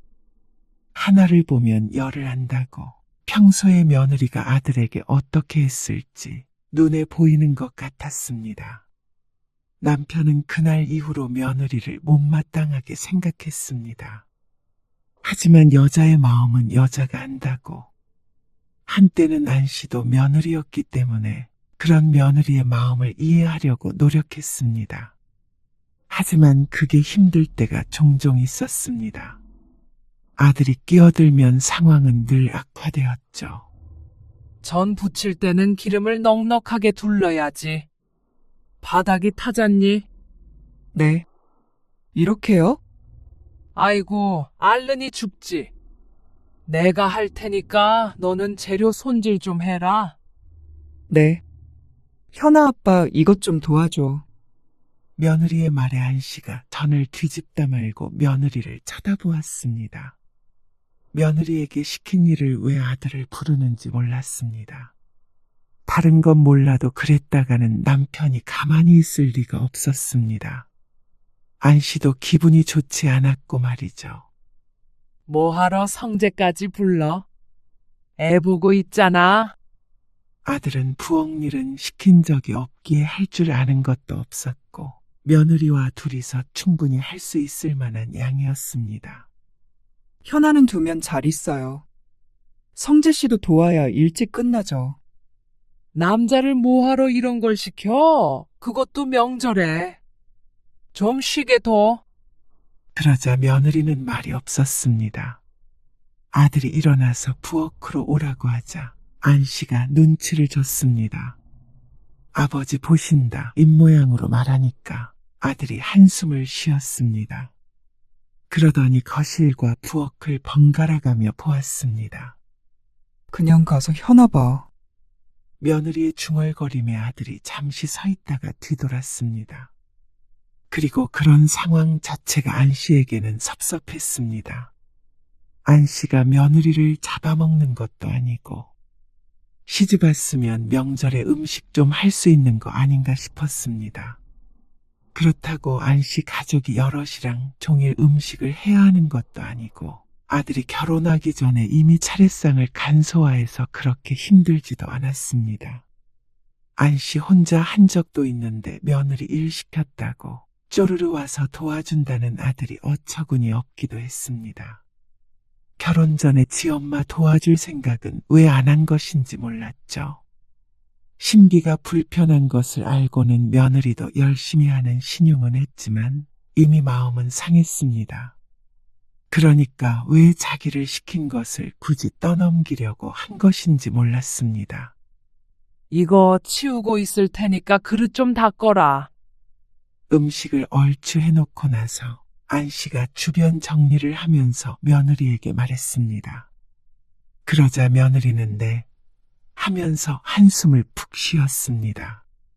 그 한숨 소리가 왜 그토록 거슬렸는지. 설거지 하기 싫으니? 아니요. 이거 정리하는 게 더 번거롭고 그래서 설거지 시킨 거야. 근데 한숨을 그렇게 팍 쉬어? 그게 아니고 허리가 아파서 그랬어요. 그럼 그냥 둬. 내가 설거지 할 테니까. 너는 가서 쉬어라. 허리가 아파도 안 씨가 더 아픈 것이 당연한데 며느리는 자기만 힘든 모양이었습니다. 그런데 안 씨의 말에 며느리는 그 자리에 서서 말이 없었습니다. 어서 가보라니까. 내가 다 한다고. 안 씨가 다시 한번 차갑게 말했습니다. 그러자 며느리가 입을 열었습니다. 그냥 설거지 정도는 성재 씨한테 시키면 안 되는 거예요? 기가 막혔습니다. 아까의 일을 내내 마음에 담고 있는 것 같았습니다. 남편이 아무리 며느리를 못마땅하게 여기고 미워해도 안 씨는 며느리의 편을 들곤 했습니다.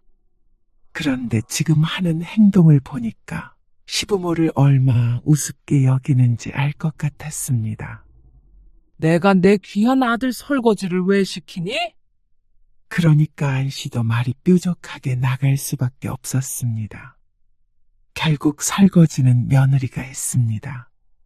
그런 며느리를 안 씨도 굳이 말리지는 않았습니다. 끝까지 하지 말라고 했다가는 좋다고 다음부터 손을 뗄 것 같았죠. 그리고 다음날 차례를 지내고 아침을 먹고 전부 치우니까 아들이 처가에 가겠다고 일어났습니다. 남편은 벌써 가느냐고 했지만 안 씨는 그러라고 했습니다. 근데 집을 떠나기 전 아들이 말했습니다. 어머니, 현아 엄마한테 너무 그러지 마세요. 그러면 명절마다 제가 죄인 돼요. 어머니도 할머니 때문에 잘 아실 거 아니에요. 그러고는 가버렸는데 안 씨는 기가 막혀서 말도 나오지 않았습니다. 명절마다 왜 아들이 죄인이 되어야 하는지 몰랐습니다. 그러니까 기가 샌 며느리가 문제인 듯 했습니다. 맨 처음 봤을 때는 똑 부러져서 마음에 들었는데 차라리 조금 밍숭맹숭 하더라도 순한 며느리가 나을 것 같았습니다. 말만 하면 말대꾸에다가 시부모 눈치 주고 서방 눈치도 주는 며느리가 점점 눈밖에 벗어났습니다. 그러다 보니 조금 사이가 멀어지게 되었습니다. 안 씨도 며느리가 그리 보고 싶지 않고 아들 며느리는 먼저 연락하지 않으면 오질 않으니까 자연스럽게 그렇게 될 수밖에 없었죠. 그런데 2살 터울로 며느리는 아들을 낳았습니다. 그러자 안 씨의 남편의 마음은 눈 녹듯 녹아버렸습니다. 자주 와. 애 보기 싫으면 맡기기라도 하던가. 그래. 아버지 애들 보고 싶어서 병난다. 안 씨는 손주들 때문에라도 며느리에게 잘할 수밖에 없었습니다. 조금만 서운하면 발길부터 끊어버리니까 손주가 보고 싶으면 며느리 눈치를 봐야 했습니다. 그래서인지 며느리도 자주 모습을 비췄습니다. 어머님, 근데 너무 현종이만 예뻐하지 말아주세요. 현아도 그런 거 다 알아요. 어느 날 며느리가 안 씨에게 조용히 말했습니다. 그런데 그 내용에 안 씨는 놀랄 수밖에 없었습니다. 안 씨가 손자인 둘째만 예뻐한다는 것이었습니다. 그런데 안 씨는 맹세코 그런 적이 없었습니다. 오히려 첫째 손주인 손녀딸에게 더 마음이 갈 때도 있었습니다. 네 아버지는 몰라도 나는 아니다. 누가 더 예쁘고가 어디 있어? 황당하다는 듯이 대꾸하자 며느리가 고개를 저으면서 맞받아쳤습니다. 어머님, 현종이랑 현아 차별하세요. 아직은 몰라도 좀 더 크면 분명히 현아 상처받을 거예요. 어처구니가 없었습니다. 마음을 뒤집어 까서 보여줄 수도 없고 말이죠. 그러니까 그렇게 보이지 않게 노력하는 수밖에 없었습니다. 그러다 아이들이 초등학교에 들어갔을 때였습니다. 애들은? 현종이 좀 바꿔줘. 아들과 통화 중에 묻자 아들이 대답했습니다. 지금 없어요. 저 혼자 있어요. 혼자 있다니? 다들 어디 갔어? 현아 엄마한테 한번 전화해 보세요. 지금 장모님 댁에 갔거든요. 아니야, 뭐하러 전화해? 오면 연락 줘. 애들이랑 통화 좀 하게. 안 씨는 그다지 며느리와 통화하고 싶지 않았습니다. 아이들이 크는 동안 며느리에게 크고 작게 서운한 일들이 생기다 보니까 달갑지 않아졌습니다. 그건 며느리도 마찬가지일 것이었습니다. 그런데 아들이 뜻밖의 말을 했습니다. 오늘 안 와요. 애들 방학했잖아요. 그래서 장모님 댁에 일주일 있다가 온대요. 뭐? 왜? 그냥 놀러 간 거죠, 뭐. 그 말에 안 씨는 잠시 할 말을 잃었습니다. 부르면 겨우 잠깐 있다가 가고 잠은 가까운데 집에서 자면 된다고 쏙 가버리던 아들 며느리였습니다.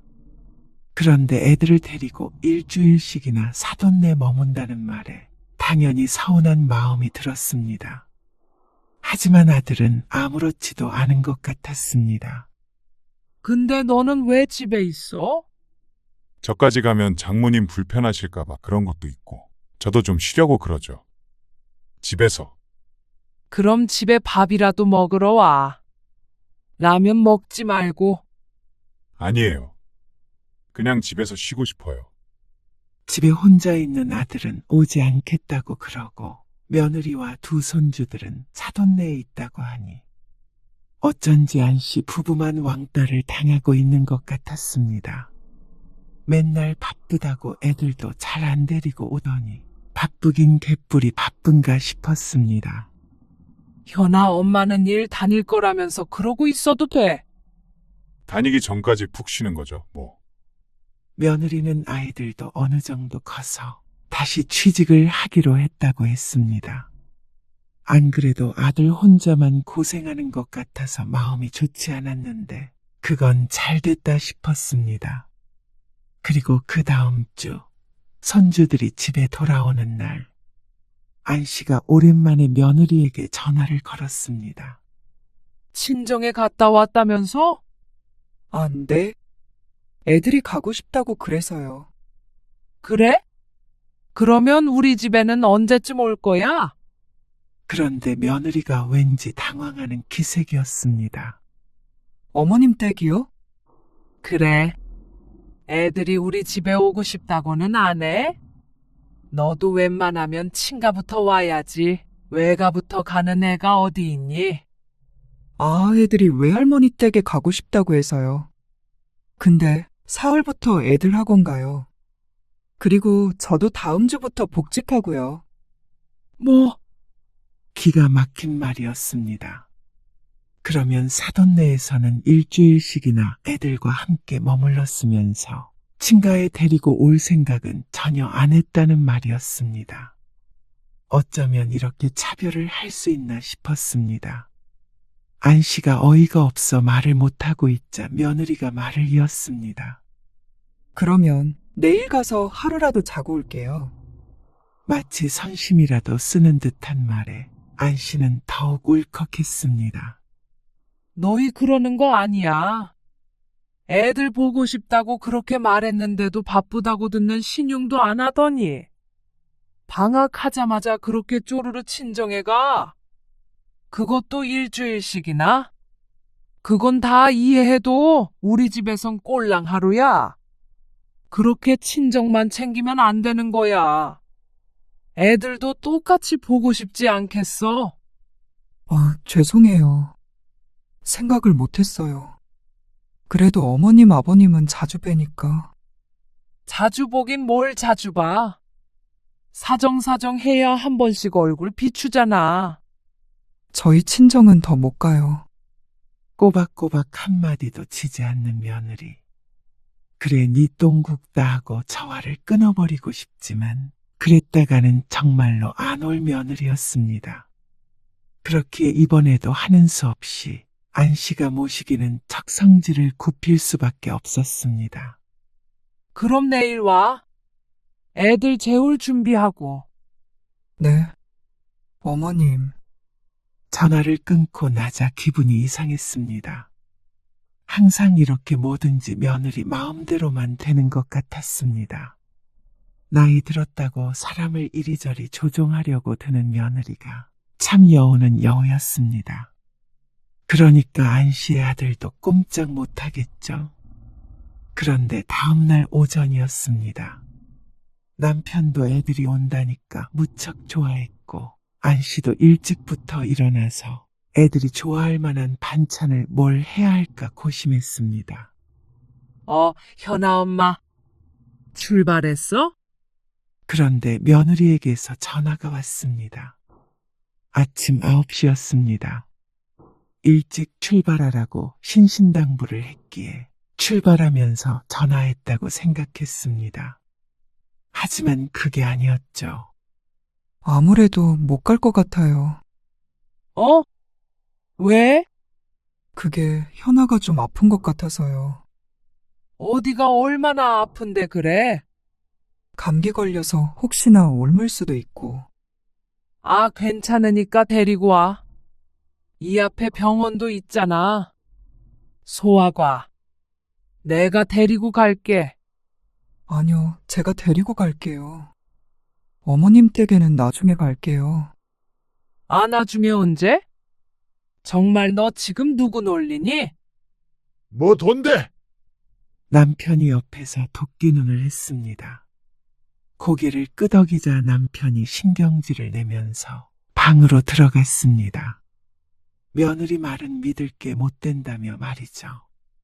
죄송해요. 다음에 갈게요. 허탈하게 전화를 끊었습니다. 그런데 생각하면 할수록 갑자기 이러는 게 이해가 안 갔습니다. 어제까지만 해도 멀쩡했고 감기 기운이 있다는 소리를 못 들었는데 말이죠.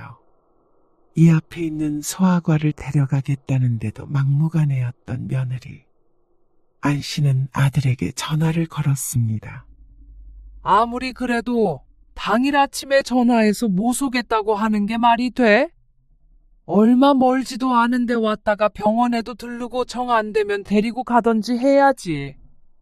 너무 빤히 보이잖아. 여기 오기 싫은 게. 그러면서 친정에는 일주일씩이나 있어. 그게 아니에요. 애가 아프다는데 이렇게까지 전화해서 뭐라고 하셔야겠어요? 넌 또 나만 나쁘다는 거야? 현아 바꿔봐. 그러면 얼마나 아픈가 목소리 좀 들어보게. 그런데 아들은 정말로 수상하게 전화를 바꿔주지 않고 빙빙 말을 돌렸습니다. 역시 현종이 엄마가 거짓말한 거지. 오기 싫다고. 그러자 아들이 한숨을 푹 쉬며 말했습니다. 그게 아니고요. 현아가 싫다고 한 거예요. 뭐? 현아가 안 씨는 화들짝 놀랐습니다. 현아가 친할머니 댁에 가기 싫대요. 왜? 그게 말이 되니? 현아가 할머니, 할아버지 얼마나 좋아하는데. 할머니, 할아버지가 자꾸 화내니까. 그래서 가기 싫다고 그러더라고요. 말도 안 되는 소리였습니다. 안 씨도 그렇고 남편도 그렇고 아이들에게 단 한 번도 화내거나 혼낸 적조차 없었습니다. 내가 언제 애들한테 화를 냈다는 거야? 애들한테 말고요. 애들 엄마한테요. 그 말에 안 씨는 잠시 할 말을 잃었습니다. 며느리에게 화를 낸 적이 있나 기억을 더듬어 보았습니다. 그러자 몇몇 기억이 떠올랐습니다. 하지만 억울했습니다. 그때 전부 이유가 있었고 대부분 며느리가 원인이었으니까 말이죠. 아니, 그건 아무튼 아무리 설득해도 소용없어서 현아 엄마가 어머니 마음 안 상하게 말씀드린 거예요. 그러니까 현아 엄마한테 뭐라고 하지 마시고요. 안 씨는 힘없이 전화를 끊어야 했습니다. 남편이 며느리 욕하는 소리를 했는데 변명을 할 수 없었습니다. 그랬다가는 또 손녀딸까지 미워할까봐 그랬습니다. 그렇지만 다음에 봤을 때 며느리에게 한마디 안 할 수가 없었습니다. 너는 네가 처신을 잘해야지. 어떻게 입에서 할머니, 할아버지 싫다는 소리가 나와? 그건 제가 그런 게 아니고요. 거 봐라. 이렇게 꼬박꼬박 말대꾸 하니까 내가 화를 안 내게 생겼어. 그래 놓고는 애들이 할머니 싫다는 소리 하게 만들어?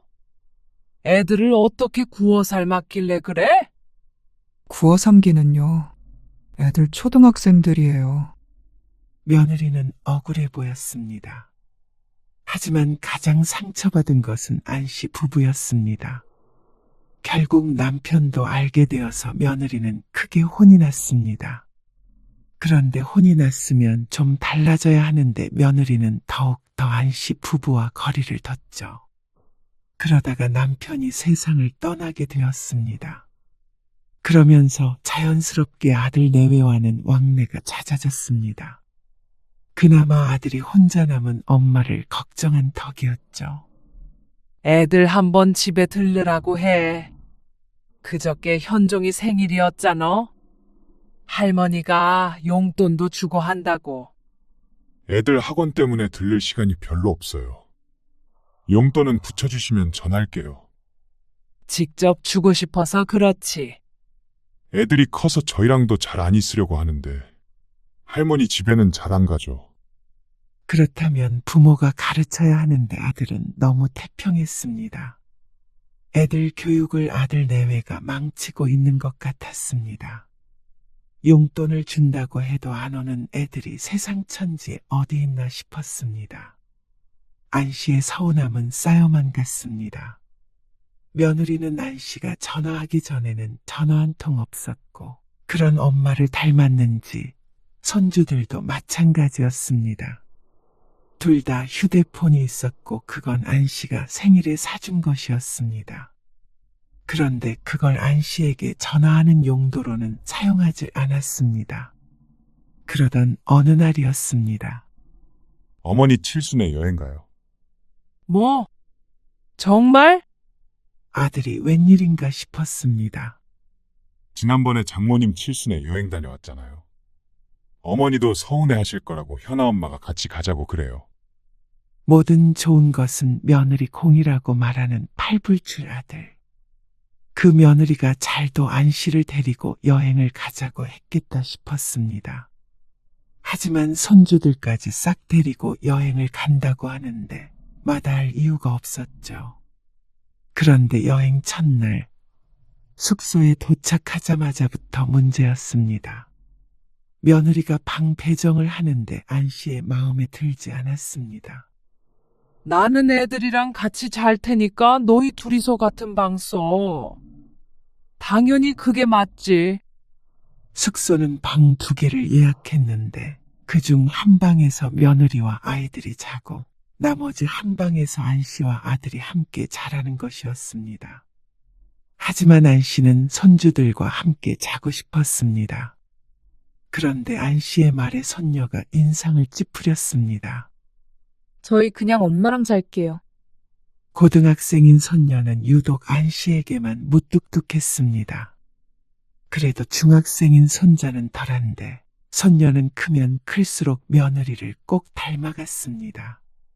나도 엄마랑 잘 거야. 그래요. 어머님, 저랑 같은 방 쓰세요. 애들이랑 자면 새벽까지 핸드폰 하느라 잘 못 주무세요. 손자조차 자기 엄마랑 자겠다고 하고 아들도 말리니까 어쩔 도리가 없었습니다. 그런 모두에게 안 씨는 서운했습니다.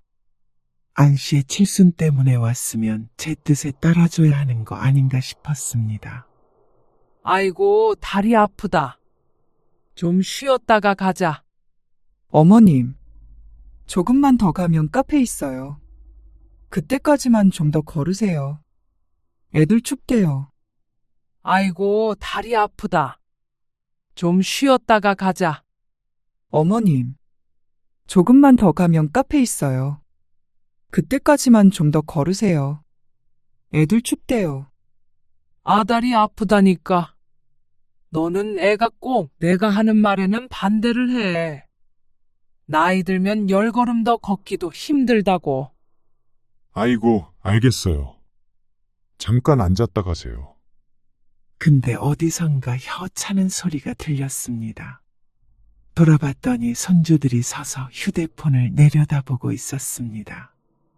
며느리가 낸 소린가 싶어서 봤는데 며느리는 아들과 얘기 중이었습니다. 바람 소리인가 싶었는데 그때 찬바람이 쌩하고 불어서 부르르 떨었습니다. 겨울 오긴 오는지 날이 쌀쌀했습니다. 춥다는 걸 억지로 앉혔으니까 당장에 일어나지 못하고 5분 더 앉아있다가 다시 일어났습니다. 그리고 저녁엔 고깃집에 갔습니다. 너는 요리도 잘 못하는 애가 집게를 잡니? 근데 처음부터 끝까지 고기 굽느라 아들은 제대로 먹질 못했습니다. 혈기왕성한 애들이 익는 족족 주워 먹으니까 아들 입으로 서너 점 들어갔나 싶었습니다. 반면에 옆에 앉은 며느리는 참 태연하게 식사를 하고 있었습니다. 고기는 여자가 구워야지. 고기 굽는데 여자 남자가 어디 있어요. 그리고 우리 집은 아빠가 구워요. 고기. 당돌한 말에 할 말을 잃었습니다. 현아야, 아빠가 고기를 많이 못 먹는 것 같아서 그렇지.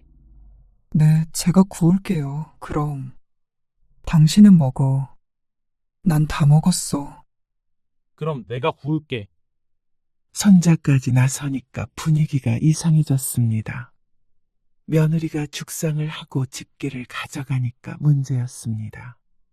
차라리 돌아가면서 고기를 굽던가 아니면 적당히 먹은 다음에 가져갔으면 손주들이 저렇게 반응하지도 않을 텐데 말이죠. 꼭 할머니 때문에 어쩔 수 없다 라는 인상을 심어주고 싶은 것 같았습니다. 그런데 그날 저녁 안 씨는 어이없는 광경을 목격했습니다. 안 그래도 기분이 안 좋아서 속이 안 좋은 와중에 있었던 일이었습니다. 애엄마한테 소화제 있을 텐데. 얻어다 드려요? 아니야. 내가 가지러 갔다 올게. 애들 뭐고 있나 좀 보고. 여행 왔는데 손주들이랑은 시간을 많이 못 보낸 것 같아서 약도 먹고 며느리와 잠시 자리를 바꿀 셈이었습니다. 문을 달칵하고 열었는데 안에서 며느리와 손주들 목소리가 들렸습니다. 너희가 이해해야지. 할머니 성격 모르니. 왜 그렇게 화가 많으신 거야? 아이고, 너희한테는 화 안 내시잖아. 엄마한테만 그러시지. 엄마도 한마디 해. 할머니는 왜 엄마를 그렇게 괴롭혀? 그러니까 내가 여행은 하지 말자고 그랬잖아. 지난번에 엄마가 우리 어렸을 때 얘기했을 때 나 정말 싫었어. 아, 할머니가 좀 너무하긴 하지. 근데 용돈은 많이 주시는데. 야, 용돈이 문제야. 지금 손주들이 도대체 자신을 어떻게 생각하고 있는 건지 몰랐습니다. 그리고 어렸을 때 무슨 얘기를 어떻게 했길래 정말 싫었다는 말을 할까요? 무슨 얘기? 어? 어렸을 때 무슨 얘기? 어머님, 안 씨는 참지 못하고 안으로 들어갔습니다. 애들한테 무슨 얘기를 어떻게 했길래 애들이 저런 소리를 해? 그게 아니고요. 진정하세요. 것 봐라. 진정하세요. 지금 내가 난리치고 있다는 말이야? 아니요, 애들 어렸을 때 한동안 어머님, 아버님이랑 연락 안 하고 지냈던 때 있었잖아요. 그때 이야기예요. 별 얘기 안 했어요. 그런데 애들이 싫다고 해? 정말이에요. 그러자 손주들이 며느리 편을 들고 나섰습니다. 이러니까 안 씨 혼자만 악역이 된 것 같고 손주들이 점점 안 씨를 멀리할 수밖에 없었습니다. 며느리가 그렇게 만들었습니다. 늘 그랬습니다. 애들을 어떻게 키웠길래 이래? 외할머니한테도 그래? 애들을 왜 이렇게 만들었어? 그러자 며느리가 대답하기도 전에 아들이 쫓아와 화를 냈습니다. 도대체 왜 그러세요? 여행까지 와서 꼭 애엄마를 잡아야겠어요? 아들도 똑같았습니다. 안 씨가 며느리를 잡다니요. 그런 이미지는 전부 아들과 며느리가 만드는 것이었습니다. 그러니까 용돈을 줘도 마다하는 것이었습니다. 그만 좀 괴롭히세요. 예? 그 정도 하셨으면 됐어요. 도대체 현아 엄마가 뭘 잘못했어요? 손주들은 예쁘고 그 손주 낳아준 며느리는 미우세요? 그건 현종이 엄마가 그렇게 행동을 하잖아. 이간질이나 하고. 이간질한 거 하나 없어요. 애들도 뭘 보고 컸겠어요. 다 어머니 하시는 거 보고 싫다고 그러는 거잖아요. 애엄마가 어머니에 대해서 나쁘게 말하는 줄 아세요? 이번 여행도 현아 엄마가 오자고 했고요. 어머니 다신 보지 말자고 했을 때도 현아 엄마가 설득했어요. 그래도 혼자 남은 어머니 안쓰럽지 않느냐고요. 근데 어머니는 끝까지 왜 이러시는 거예요? 이러면 제가 이런데 모시고 오고 싶겠어요? 연락하고 지내고 싶겠냐고요. 너 지금 애들 앞에서 이 애미를. 안 씨는 크게 충격을 받았습니다. 아들이 도대체 무슨 말을 하고 있는지 몰랐습니다. 그것도 손주들 앞에서 말이죠. 이러니까 안 씨가 미움을 받을 수밖에 없었습니다. 안 씨는 그 자리에 주저앉았습니다. 차라리 아버지 돌아가시고도 찾아오지 말지 그랬냐? 애미를 이런 취급할 거면? 네. 그럴 걸 그랬어요. 부모 마음을 갈기갈기 찢는 아들의 말에 안 씨는 허탈한 한숨을 내쉬었습니다. 안 씨가 손주들을 쳐다보자 손주들은 이상을 찡그리며 고개를 돌려버렸습니다. 그것에 또 다시 충격을 받았죠. 그렇게 예뻐했던 손주들이었는데 며느리 때문에 내 자식들이 모두 떠나가게 생겼습니다. 아들까지도 말이죠. 저런 악독한 것. 안 씨는 며느리를 향해 지십듯 말을 내뱉었습니다. 며느리는 아무 말 하지 않았습니다. 아들도 한숨만 쉬고 있었습니다. 오랫동안 침묵이 흘렀습니다. 내가 뭐 그렇게 잘못했어. 저 방에서 혼자 주무세요. 저는 오늘 여기서 잘게요. 그리고 내일 일찍 돌아가죠. 애초에 2박 3일 예정이던 여행이었습니다. 그런데 바로 내일 돌아가자는 말에 안 씨는 아무런 대꾸도 하지 못했습니다. 이 상황에서 어떻게 여행이 이어질 수가 있을지 몰랐습니다. 차라리 잘 됐습니다. 안 씨도 매번 사람 속을 뒤집어 놓는 아들 내외와는 더 이상 만나고 싶지 않았습니다. 손주들은 나중에 따로 연락하면 그만이었습니다. 며느리가 어떻게 구슬렸는지는 모르겠지만 충분히 만회할 기회가 있을 거라고 생각했습니다. 다음 날 아들은 안 씨를 집에 내려주고 가버렸습니다. 혼자 남은 안 씨는 한동안 거실에 멍하니 앉아 있었습니다. 안 씨를 차갑게 바라보던 손자, 손녀의 눈빛이 떠올랐습니다. 그리고 일주일이 흘렀을 때 안 씨는 손자에게 전화를 걸었습니다. 그런데 한 번에 받을 줄 몰랐는데 손자가 금방 전화를 받았습니다. 아이고, 현종아. 잘 있었어? 응, 할머니가 우리 현종이 용돈 주고 싶은데 주말에 할머니 집에 올래? 아니, 고민도 안 해보고 나온 말이었습니다. 안 씨가 당황스레 대꾸했습니다. 왜? 내년에 고등학교 올라가잖아. 그러면 용돈 많이 필요하지. 아니야. 나 돈 있어. 그리고 할머니 집 가는 건 엄마한테 미안해. 뭐? 손자가 할머니 집에 오는데 왜 엄마한테 미안해? 할머니가 엄마한테 못되게 굴었잖아. 하늘이 무너지는 기분이었습니다. 정말로 손자가 이렇게 생각할 줄은 몰랐습니다. 나는 엄마가 가라고 해도 안 갈래.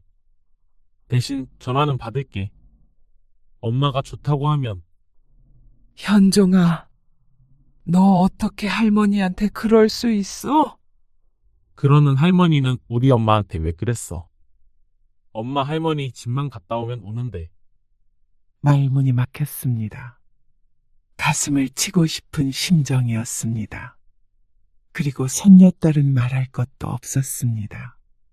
아예 전화조차 받지 않았습니다. 어머니, 애들한테도 집착 그만하세요. 어머니가 애들 사랑하는 건 아는데 애들이 제일 사랑하는 엄마가 그렇게 욕 듣고 살았는데 할머니가 좋겠어요? 그러면서 안 씨 보고 어리석다는 듯이 말했습니다. 애엄마 괴롭히실 때는 이런 거 예상 못 하셨어요? 애들도 바보 아니에요. 그러니까 제가 제발 그만하시라고 계속 말씀드렸잖아요. 아들은 이제 안 씨에게 찾아오지 않겠다고 했습니다. 그 말에 무서운 기분이 들었습니다.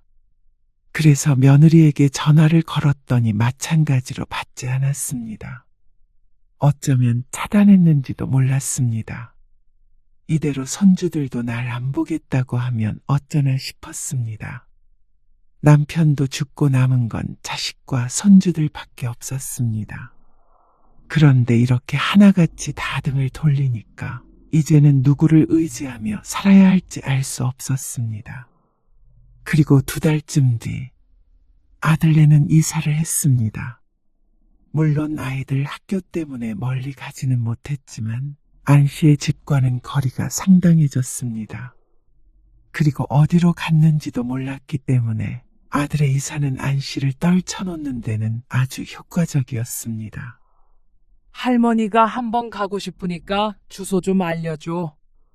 손자와는 가끔 통화를 했습니다. 하지만 만날 수는 없었습니다. 그건 안 돼. 너는 전화는 받으면서 왜 할미를 안 만나려고 하는 거야? 엄마가 할머니 전화는 받으래. 할머니 혼자 사니까 외로우니까 전화는 받을게. 근데 내가 할머니 보기 싫어. 그래도 손녀보다는 손자가 안 씨를 잘 따랐었는데 이제는 그마저도 아닌 모양이었습니다. 안 씨는 며느리에게 사과하기 위해서 전화를 걸었지만 받지 않았습니다. 찾아갈 수도 없었습니다. 그래서 손자의 휴대폰에 장문의 메시지를 남겼습니다. 그동안 내가 너한테 못한 게 있다면 미안하다. 그러니까 애들 좀 보게 해줘. 말년에 내가 무슨 낙으로 살겠니? 자식들과 이렇게 생이별 시키면 너의 마음이 편하겠니? 나중에 애들이 더 크면 엄마 원망할 수도 있다. 아무튼간 미안하다. 다시는 안 그러마. 하지만 며느리에게서 답장은 오지 않았습니다. 그렇게 세월이 흘러 손녀가 대학에 입학하는 해였습니다. 공부를 잘했으니까 분명히 대학에 합격했을 것이었습니다. 그리고 그맘때쯤에는 손자조차 전화를 잘 받지 않게 됐습니다. 점점 커가니까 무뚝뚝해져 갔고 할머니의 전화를 귀찮아했습니다. 이제는 거의 남이나 다름없다고 느꼈습니다. 내 시집 왔어? 누나, 대학 등록금 할머니가 내준다고 해. 그러니까 한번 보자고. 그런데 손자가 말했습니다. 등록금 안 내줘도 된대. 그리고 나 공부해야 되니까 그만 전화해줘. 이제 손자도 고등학생이었고 손자도 내년이면 수험생이었습니다. 할머니를 찾을 나이는 아니었습니다. 안 씨는 혼자 남겨졌습니다. 도대체 어떻게 해야 며느리의 마음이 풀릴지 몰랐습니다. 사과를 해도 소용이 없는 것 같으니까 답답했죠. 하지만 돌아갈 수 없는 강을 건넌 기분이었습니다. 그래도 돈이 있으니 경제적으로 비참한 말년을 보내지는 않겠지만 안 씨는 그 누구보다도 초라한 기분이었습니다. 자식도 있고 며느리, 손주들까지 있지만 여느 독거노인들과 다르지 않은 것 같았습니다. 누구도 찾아오지 않고 이렇게 쓸쓸히 늙어갈 테죠. 안 씨는 후회했습니다. 분명히 바로 잡을 기회가 있었을 텐데 전부 지나쳐버리지 않았나 싶었습니다. 하지만 후회는 아무리 빨라도 늦었죠.